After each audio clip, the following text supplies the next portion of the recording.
وہ پوری توجہ سے اس کی بات سن رہی تھی۔ مجھے تو سمجھ نہیں آتی اس لڑکی کو درزی بھا کیسے گئے۔ مجھے یقین نہیں آتا یہ وہی لڑکی ہے جو ان کا نام لیتے ہوئے بھی ناک میں چڑھایا کرتی تھی۔ کاش میں ان دنوں کو دہرا سکوں۔ مجھے آج بھی یاد ہے میری بیٹی نے مرجنڈا رنگ سوٹ پہنا تھا، اس کے کہنے پر میں نے اس پر ننھی گھنٹیاں لگوائی تھی۔ پتہ نہیں وہ کون سی منحوس گھڑی تھی جب میری بچی گھر سے نکلی تھی۔ اس کے جانے کے بعد میں گھر کی کھڑکی میں نہیں جاتی تھی کہ لوگ مجھے دیکھ کر باتیں نہ کریں۔ مجھے پتا تھا میری بچی سے غلطی ہوئی ہے، پر میرا دل تڑپتا تھا جب لوگ میری بچی کو بچلن کہتے تھے۔ اماں سمجھ نہیں آتی یہ کیسے ہو گیا۔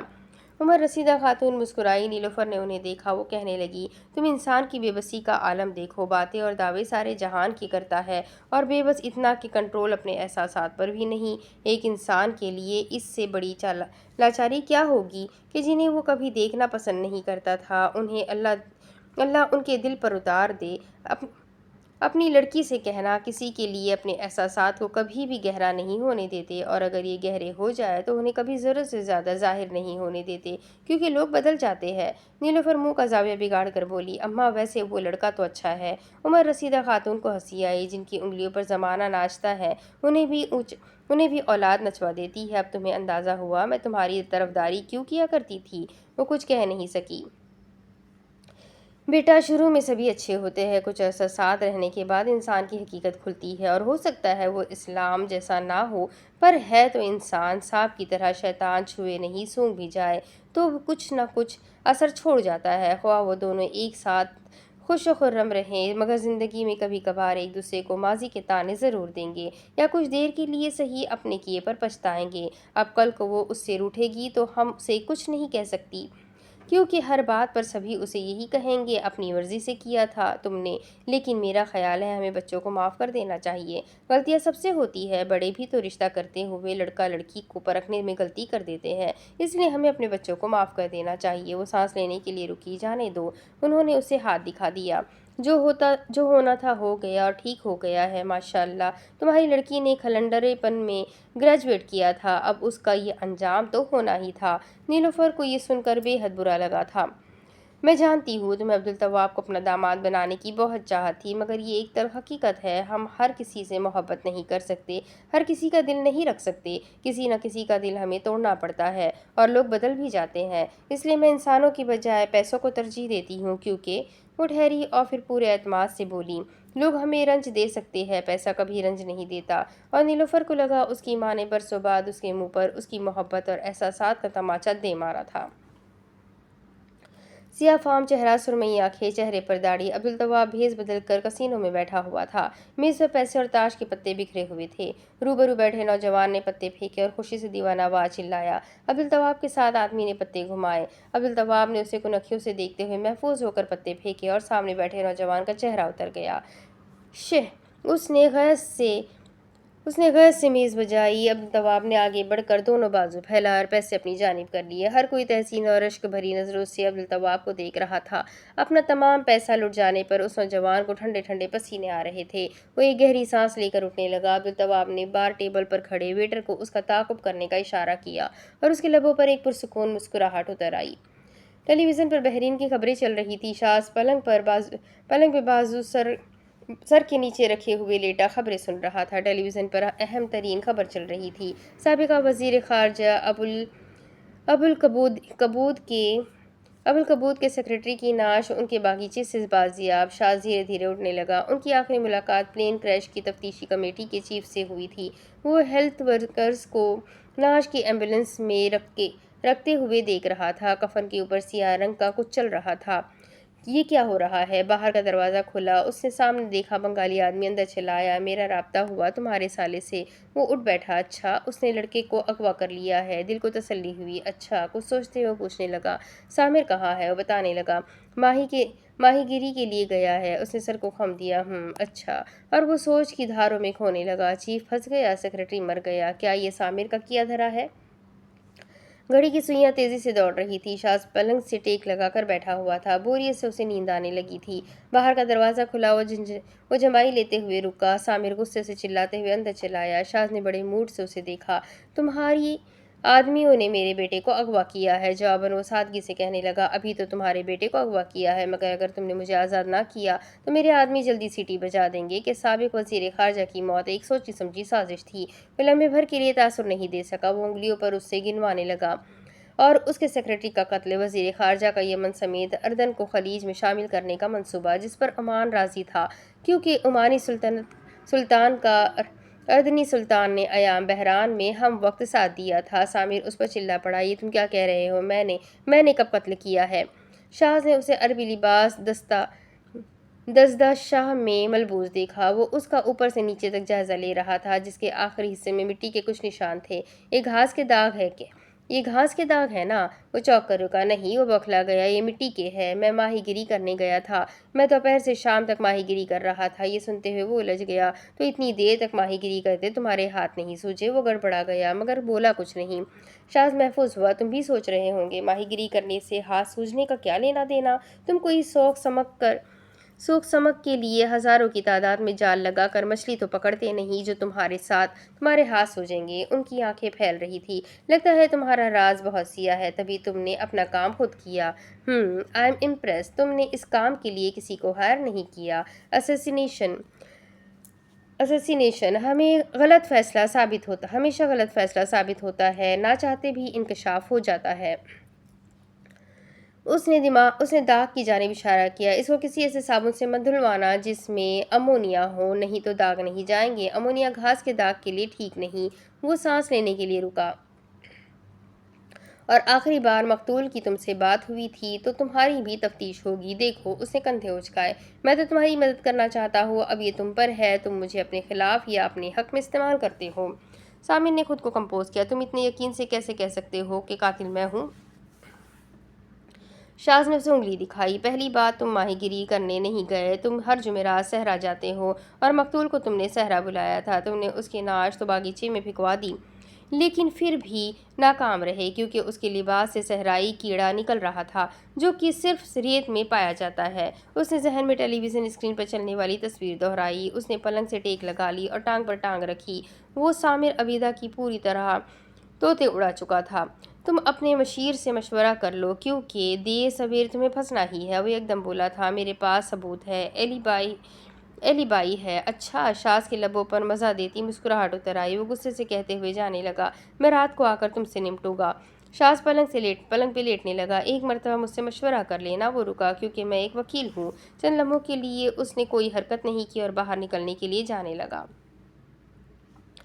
کھلے آسمان تلے نجیب پہلوان اپنے پوتوں کو لے کر چھت پر لیٹے ہوئے تھے۔ زہیب نیچے صحن کا سارا سامان اٹھا کر ایک طرف رکھ رہا تھا کی جو صحن میں جھاڑو لگا رہی تھی۔ نجیب پہلوان سیدھے لیٹے ہوئے بچوں سے کہہ رہے تھے، میرے پیارے بچوں۔ وہ سانس لینے کے لیے رکے۔ کبھی کسی فسادی سے دوستی مت کرنا، کبھی کسی جانبدارانہ منصب سے دوستی مت کرنا، کبھی کسی سے ہتک آمیز انداز میں بات مت کرنا، اور نہ ہی کبھی کسی کو اپنی توقیر میں کمی کرنے دینا۔ کبھی کسی کم ظرف انسان سے دوستی مت رکھنا۔ جو کم ظرف ملے اسے اپنی اعلیٰ ظرفی دکھانا۔ جس سے نفرت کرو اس سے نفرت بے شک کرنا، مگر اس کی توہین مت کرنا۔ کسی پر غصہ آئے تو خاموش ہو جانا۔ منفی لوگوں سے ٹکراؤ ہو تو انہیں نظر انداز کر دینا۔ اپنی باتیں، اپنی خوشیاں انہیں مت بتانا، لیکن ان کی عزت ضرور کرنا۔ دنیا میں ہر انسان کی عزت ہے، اسے اللہ نے یہ عطا کی ہے۔ اسے گواتا وہ خود ہے یا اسے پہچان نہیں پاتا، مگر عزت سب کی ہوتی ہے۔ کسی کی پیٹھ پیچھے بات مت کرنا، نہ ہی منہ زوری دکھانا، کیونکہ یہ دونوں چیزیں ہماری ہی زبان کو اذیت دیتی ہے۔ تمہیں کسی کو برا کہہ کر غصہ نکال کر وقتی سکون حاصل ہوگا، مگر کچھ دیر بعد تم دل میں ایک بوجھ سا محسوس کرو گے۔ تم یہ سمجھ نہیں سکو گے کہ تم کیا محسوس کر رہے ہو، مگر میں تمہیں بتاتا ہوں وہ تمہارا ضمیر ہوگا۔ عزت دار انسان کسی کی تذلیل کر کے خود بھی اشرف المخلوقات نہیں ہو سکتا۔ بیٹا سازشیں مت کرنا، کسی کے برے حالات کی تہمت لگانا۔ گناہ ہو تو اسے فوراً قبول کر لینا، کیونکہ پہلا گناہ جھنجھوڑ دیتا ہے اور وہ وقت ہوتا ہے جو انسان کو روک دیتا ہے یا اچھائی کے راستے سے اس کا رخ موڑ دیتا ہے۔ صبر کرنا، اپنے صبر کے سبب کسی کا دل مت توڑنا، کسی کے صبر کو مت آزمانا، کیونکہ ہر انسان اس دنیا میں اپنی جنگ لڑ رہا ہوتا ہے۔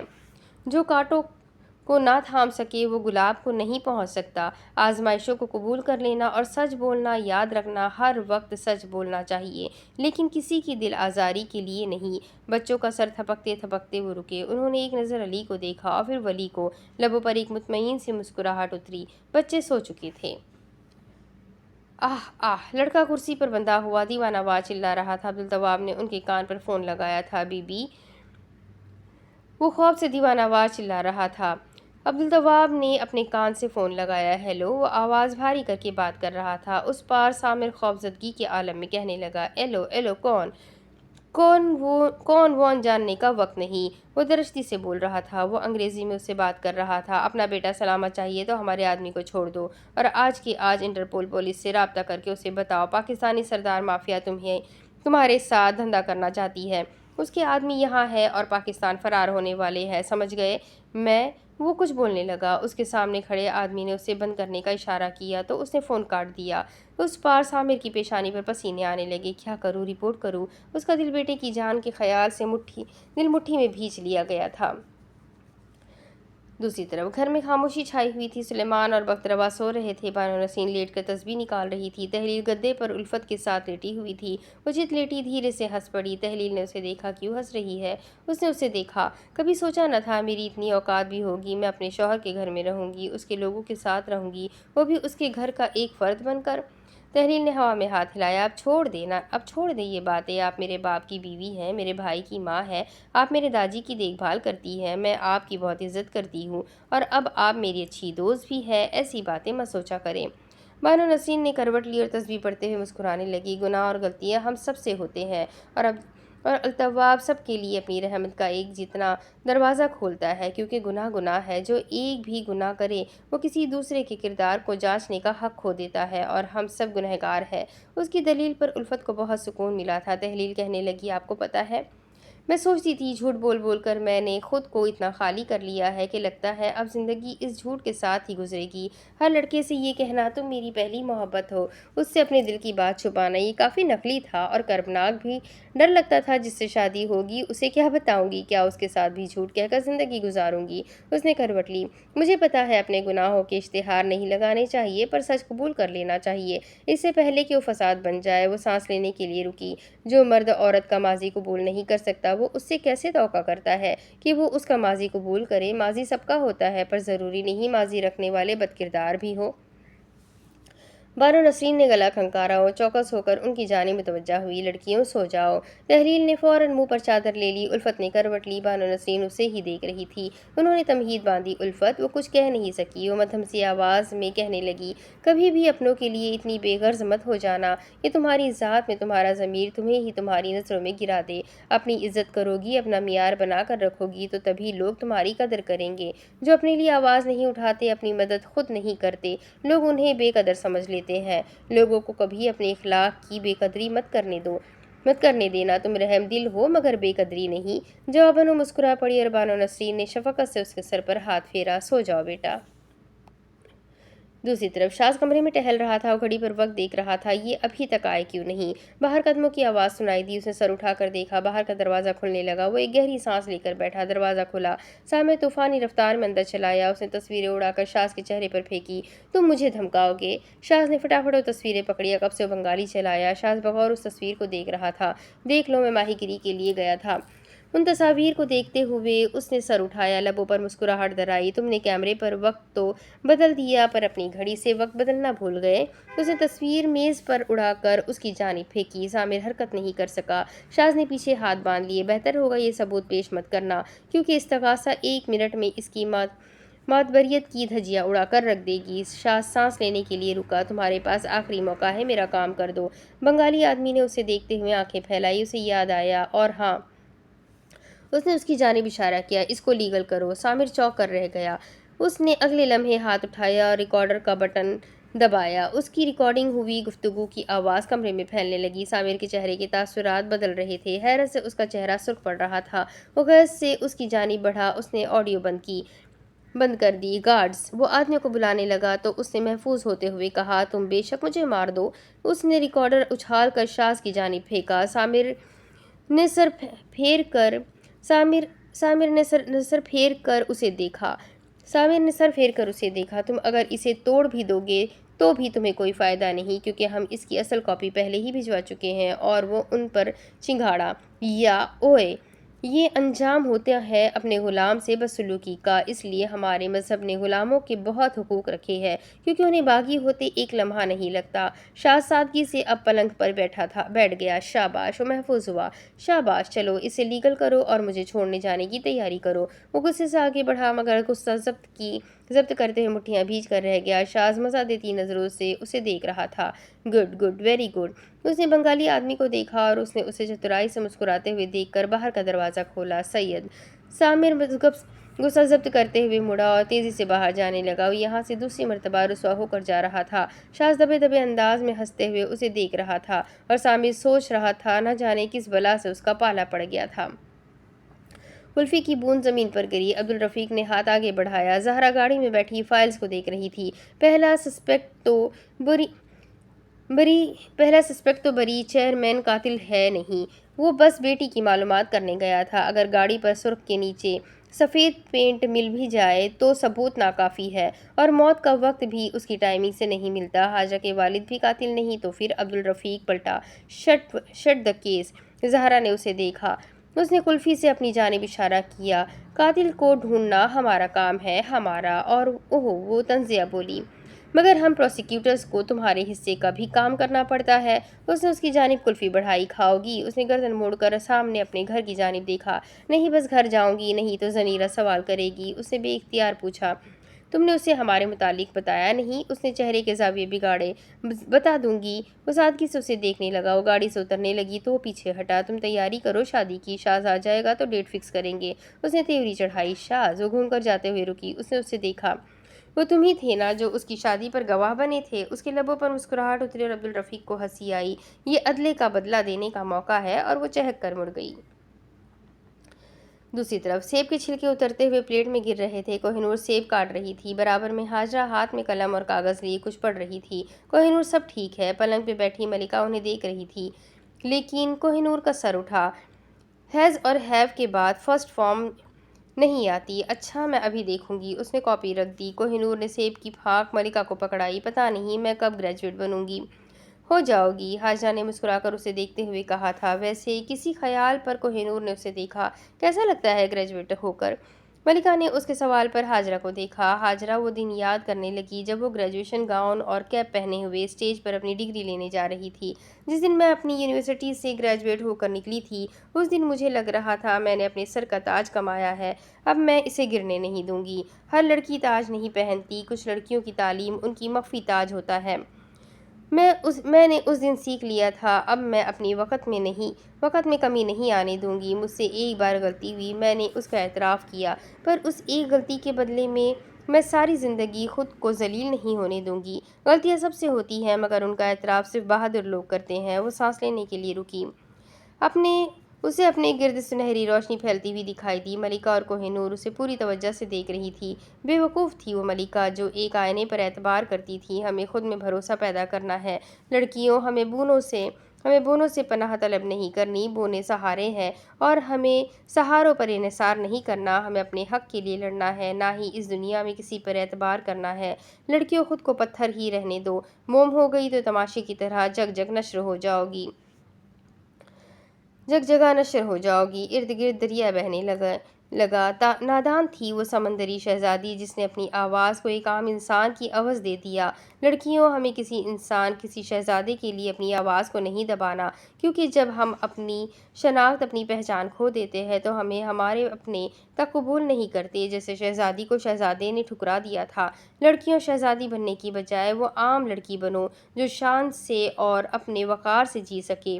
نادان تھی وہ فیری جس نے دعوت پر نہ بلائے جانے پر شاہ سے خفگی کا اظہار کیا۔ تم دوسروں کے رویوں سے بے پرواہ ہو جاؤ اور اپنی عزت اور وقار کے لیے لڑو، چاہے کچھ بھی ہو جائے، اپنے لیے لڑو۔ ٹھکرا دو اس محبت کو جو ہاتھ پھیلا پھیلا کر مانگی جائے۔ ہمیں اب کسی کو کھونے کے ڈر سے خود کو نہیں کھونا۔ اگر کچھ کھو کر خود کو پا لیا ہے تو ہارتے نہیں ہے، ہم جیت جاتے ہیں۔ اور محبت کیا ہے؟ محبت مردہ دلوں کی حیات ہے، ایک مقدس جذبہ ہے۔ یہ بھیک نہیں، دعا ہے۔ اس کے لیے ہاتھ جھکتے نہیں، ہاتھ اٹھتے ہیں۔ یہ ذلت نہیں، عظمت ہے، کمزوری نہیں، طاقت ہے۔ جو محبت تمہاری اہمیت ختم کر دے اس محبت کو چھوڑ دو۔ تاخیر سے شادی کرنے سے زیادہ غلط آدمی سے شادی کرنے میں تکلیف ہے۔ لڑکیاں جنگل میں بھی سفر کر لیتی ہیں، اندھیر غاروں سے بھی گزر سکتی ہے، لیکن شرط یہ ہے کہ انہیں ہر کسی پر بھروسہ نہیں کرنا۔